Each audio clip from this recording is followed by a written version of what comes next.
Welcome back to my video. তো আজকে আমরা রেডি হয়ে চলে যাচ্ছি জলপেশির উদ্দেশ্যে আমার মামা বাড়িতে। তো প্রথমে গেলাম মামা বাড়িতে, গিয়েই আগে গেলাম ছাদে। আর খুব সুন্দর সানসেট হচ্ছিল, আর আকাশটা দেখতেও ভীষণ সুন্দর লাগছে।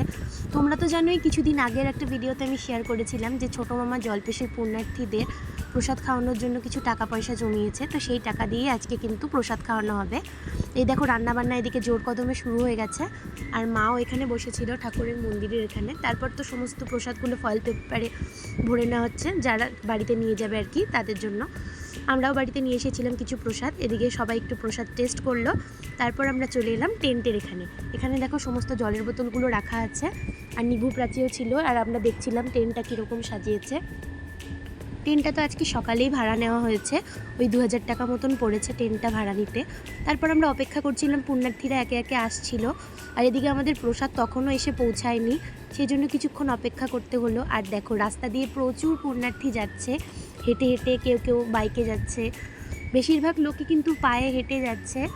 অনেক দূর দূরান্ত থেকে তিস্তা নদীতে সবাই স্নান করে তারপর বাবার মাথায় জল ঢালবে, আর আমরা তো হর হর মহাদেব বললাম। তারপর দেখো অনেক লোক কিন্তু গাড়িতে ভর্তি ভর্তি যাচ্ছে।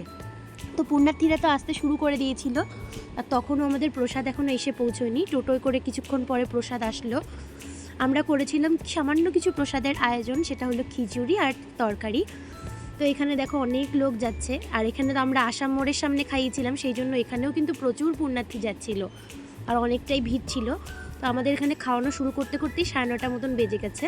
আর এখানে আমাদের যে ঠাকুরের ঝান্ডাটা সেটাও লাগানো হলো টেন্টে। তারপরে এই যে দিদাও এখানে বসে আছে, আমরা সবাই চেয়ার নিয়ে এখানে বসেছিলাম রাস্তার সামনে। আর আশেপাশেও কিন্তু অনেক ভান্ডারা হয়েছিল, কেউ কোথাও লুচি তরকারি খাওয়াচ্ছে, কেউ কোথাও শরবত জল এই সমস্ত কিছু খাওয়াচ্ছিল। তারপর আমি এখানে পাতা টাতাগুলো সমস্ত খুলে রেডি করে রাখলাম, কারণ কিছুক্ষণ পরেই কিন্তু পুণ্যার্থীরা প্রচুর পরিমাণে আসতে শুরু করে দেবে।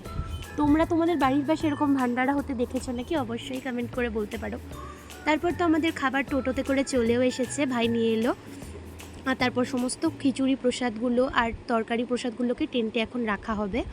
পুরো গামলা ভর্তি ভর্তি করে আনা হয়েছে, আর এই জলের ড্রামগুলো রেডি করা হচ্ছে। তারপর তো দেখো আস্তে আস্তে কিন্তু অনেক পুণ্যার্থী আসতে শুরু করেছে, আর অনেকজনকে ডেকে ডেকেও কিন্তু প্রসাদ দিতে হয়েছে। সবাই তো হর হর মহাদেব বলে বলছিল।